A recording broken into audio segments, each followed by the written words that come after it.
Now let's apply a format to this. Select the total revenue and apply a currency sign, English, United States. Also for total unit, it is a whole number, it's fine. Now we will create one new measure of total cost of goods sold. Total cost of goods sold. Just want sum of goods sold. From a transaction table, we will take value and we will apply same format, the English currency. Now we have added total cost of goods sold. Now we have found out the total revenue and total cost of goods sold. So we can easily find out the total gross profit. We will take total gross profit. What we need to do, we just need to take total revenue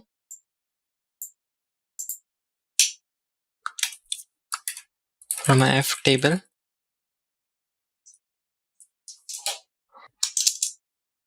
To take any measures, we can use a square bracket. We have 3 measures. So we will take first one is as total revenue and we will use minus sign. And for a second, we will use total cost of goods sold.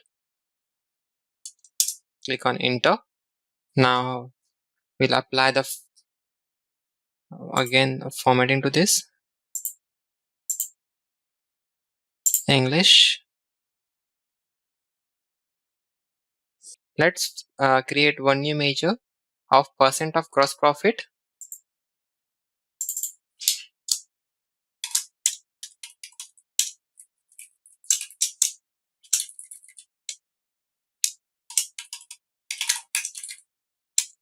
We'll use divide function. Same we want measures. So we'll use square bracket and we will take gross profit, comma, again square bracket, total revenue. Why we use divide function? Because if we get any errors, then it will reflect a blank. That's the reason we have used divide formula. But if we use in between, like if we use total gross profit divided by total revenue into 100, then if the value the denominator is 0, then it will show a error. But if we use a divide function, then it will show a blank if is there any error.